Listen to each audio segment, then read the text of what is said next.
So this is like going to be one of those episodes that I envision where you have like Iron Chef. They give you 3 ridiculous ingredients and you got to put them together and make something good, and you have a really short amount of time to do it. Because we're going to have a great Valentine's lunch, and I'm going to try to talk to you about some stuff that nobody wants to talk about. So I'm going to try to make it, kind of entertaining like the best I can, but I think there's some stuff we're going to talk about. But before we get into that, this is our 30th year. So we're very excited. So thank you all for being here and being here for a long time. I can't believe it's 30 years. That is well beyond, I don't know. That's a long time to do this. And many of you have been here for 15, 20, 25, and there's 6 of you that have been here for 30. So thank you for that. So let's talk a little bit about 2025. The investment world, the capital markets, the political world, the socioeconomic world, things are a lot different now than they were in a long time.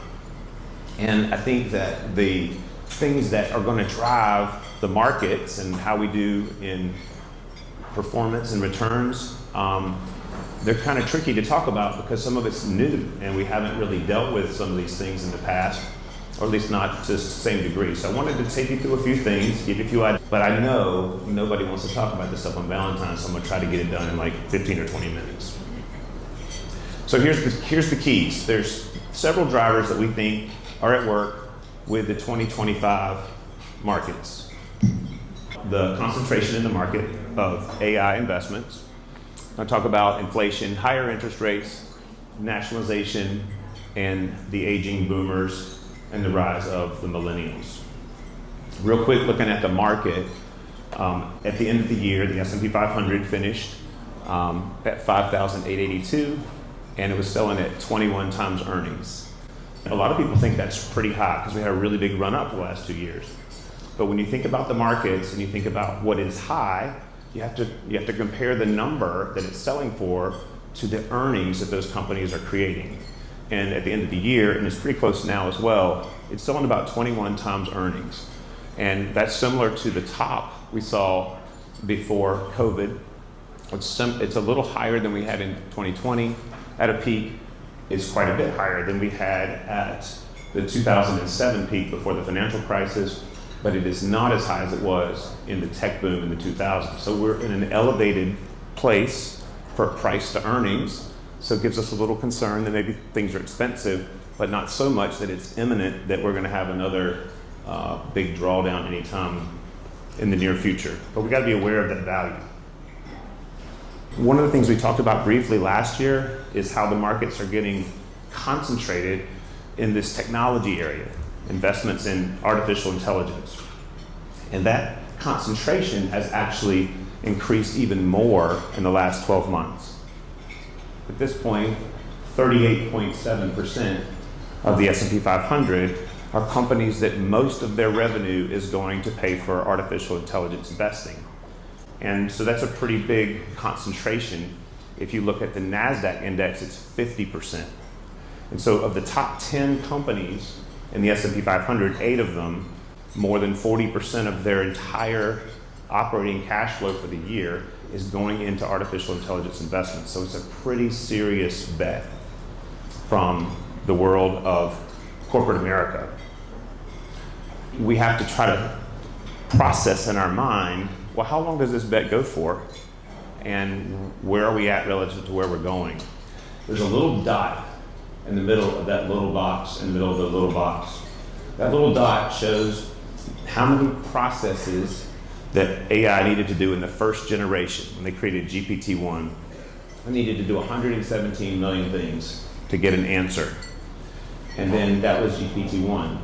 And GPT-2, that 117 million had to go to the size of that box there, which is 1.5 billion things it had to answer every time it's trying to figure out an answer to an AI question. And then in GPT-3, which is the one that we have seen a lot of our kids and grandkids figure out how to use like a video game and more, 175 billion processes, and then the one that they're working on now that they believe will actually allow AI to really do almost everything that a human mind can do. I don't know if they will or won't, but that's the goal.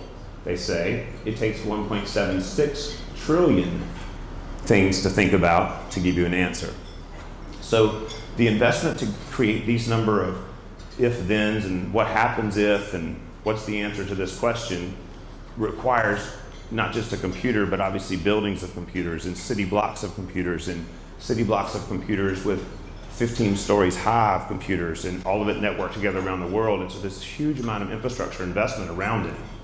And that has been driving the markets to a great degree. In fact, if we look at the industrial production of all of the high-tech industries relative to the output of everything other than non-high-tech, it's kind of alarming. What you'll see here is this is from 2013 to now, so a little over 10 years.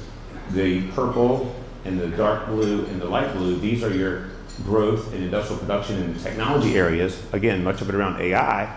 And the green is everything else. So essentially, outcome, production output, production gains, industrial gains in every other area in our industry except for technology has been baseline static, nothing for 10 years. Whereas AI and the fundamental supporting elements have been the ones that have made the most gains. And so for me, when I look at this as an advisor, what it reminds me of is concentrated leverage, meaning that there's such a bet here that if that bet happens to not be a good bet, the consequences could be a lot far-reaching than maybe we thought. And we can put that into terms that most of us have lived through in the past, where in 1999, 1998, those of you that knew a little bit about investing, where all the tech companies were very critical for us to be able to see things moving forward. There was a lot of investment. Once Y2K came, we didn't need that much investment, and the technology market really had a slowdown for a very long time. In 2007, the financial services were in the business of creating ultra low-cost loans on variable rate loans from people that barely could afford them, and it became such a commonplace and such a big bet for profit, it filtered into the entire world of economic systems, and so that became a concentrated bet that was spread across the globe. So I think for me, I believe that there is some systemic risk that is coming into play that maybe hasn't really been fully seen by others. Now I may be in a minority view here, because maybe AI is going to be the thing that will carry us for the next 100 years in terms of productivity and profitability. But I do think it is very leveraged, and it's something that at some point, if it doesn't do what they think it's going to do from a revenue creation standpoint, that has to be a concern. So I want to point that out, not to scare or not to run us away from it, but to say that, for many of you, you don't need to take the kind of risk that would be associated with that to achieve everything you want to achieve in life.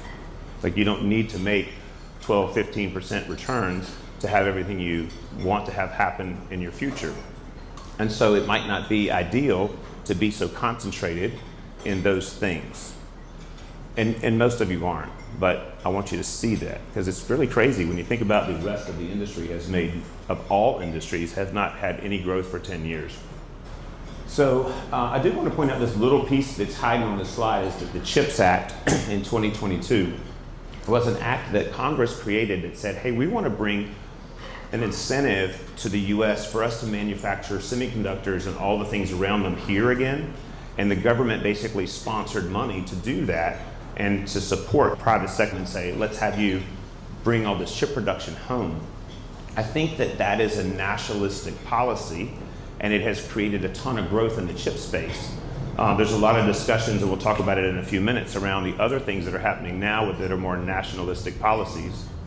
But we'll talk about that in a minute. But notice how much the growth was when that policy happened after that in terms of chip development. So let's talk about inflation. It's been a big thing. It still continues to be on a lot of people's minds. It has come down a lot. We see at the peak it was at 9%.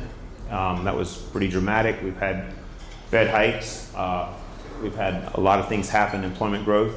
Currently we're at 2.7%, which is close to where the targets have been put. But it's really not seeming, it's being stubborn at 2.7. It's not wanting to drop. So I'm not sure if we're going to have low enough inflation to see interest rates come down much from where they are. But that inflation is something that we have to think about, because if inflation is higher, it has an impact on returns, and it has an impact on the things that we would bias in your portfolios. A couple things about inflation that I think people get maybe mixed up on. Things that contribute to lower inflation are cheaper goods. If I can buy this microphone in the US, it might cost $100. If I can buy it in Taiwan, they might make it and put it together for $12, right? So globalization makes things cheaper if you get them overseas. A lot of times, cheaper, abundant labor. If there's a bunch of people standing around looking for work and I need some work done, chances are I can get them to do it for less than if there's no one looking for work and I need to, go take somebody else's job and say, will you come do this job, right? So cheap, abundant labor helps. If you have more supply of resources, think about energy. You have to take a second away from the moral implications, but when we figured out we could frack and go sideways in Texas to get oil out of the oil shale, energy became half price while they were just fracking and fracking and fracking. But we had more supply, drove the prices down. When you take away supply, or you limit supply, or you have no more supply, prices go up. That creates inflation. Lower consumption, less spending. Newsflash, the boomers, they got more money than they're gonna need, so they're spending it. And so that creates spending. So spending is not gonna go away, because most everybody's thinking, I've got more than I need.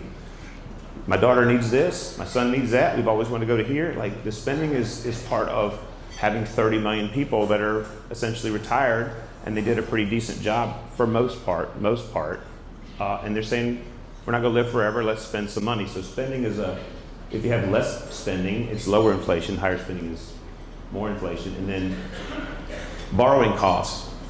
Things cost more if you have to pay more to borrow. And then slow growth economy, which we don't really have that slow of a growth economy at the moment. And then higher inflation is higher demand, limited labor. I will say, I'm not trying to be political because I'm not a political person, but border control is going to make labor more limited, and so we would expect that to be inflationary. So less supply of goods, more consumption, but these are the things that cause inflation. And so inflation is a big deal. A lot of people talk about it. Sometimes inflation is good for our accounts. If inflation is higher, then there's more profit margin sometimes. They're passing that on, they're passing the higher prices on. And it means that people are buying stuff. It means there's low, stagnant workers, right? So inflation isn't necessarily bad for investing, but it is bad for what you spend. This is the big thing that is newer, is nationalization. We obviously had President Trump in office a few years back and saw some nationalistic policies, but this is a pretty radical change in the tariffs. So you can see here, this is the new proposed tariffs relative to where tariffs have been over the last 100 years. This is a real high number of tariffs, and a lot of people, including us, like, I don't know what that's gonna do. But it probably make prices initially go higher, but then the secondary effect will be that people that have worked really hard for their money that could go out and buy the more expensive item will say, that's just too expensive, I'm not gonna buy it. And so that could actually slow demand. So on the one hand, people might think it's going to be inflationary, but I actually think it's going to be deflationary. I think it will slow demand. I think it's like a tax on spending. We all pay taxes on what we make, but we don't generally pay that much sales tax on what we buy. So if you have this is essentially a sales tax. If we spend less, that might actually slow down the economy and help inflation. But it's unknown. This is a little bit, I wouldn't say uncharted, but it isn't necessarily bad. It isn't necessarily good. It's just different. As investment advisors, we're going to make adjustments as we see fit to continue to buy things in accounts that can take advantage of whatever the direction is of things like interest rates and inflation and growth and slowing growth. Then aging boomers and the rise of the millennials has a couple of impacts. If you look at the labor supply, the thing I think is most important here to kind of focus on for a moment is this chart here. So the gray is the pure just birth rates minus deaths. And you can see in 2025 that our population is growing very, very slow. Our natural population is growing only like at 0.1% a year. And in fact, it's projected when we get out about 10 years from now to be declining, like physically have less human beings living in the US than are alive today. Because there's a 30 million plus population of boomers. They were expecting to time out before it's over with.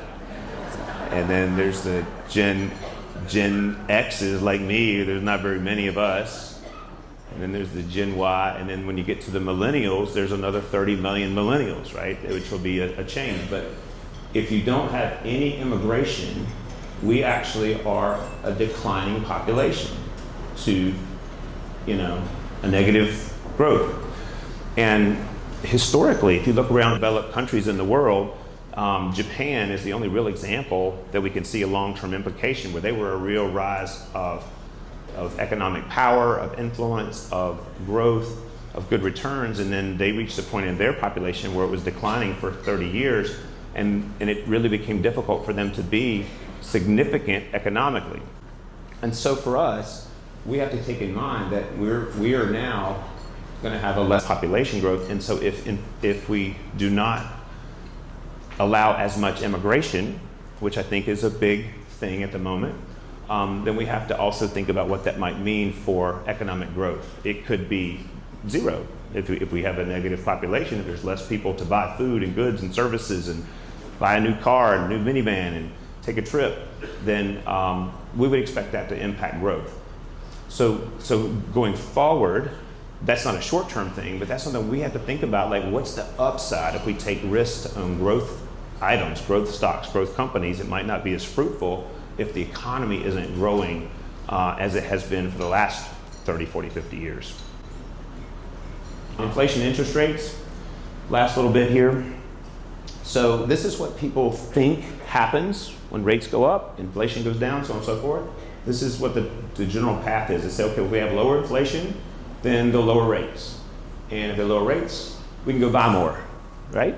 We can buy a bigger house, we can get a new house, we can get a second house, we can get a big boat. And then that makes stock prices go up because those things that we're buying would make people money, and the stock price would go up from that.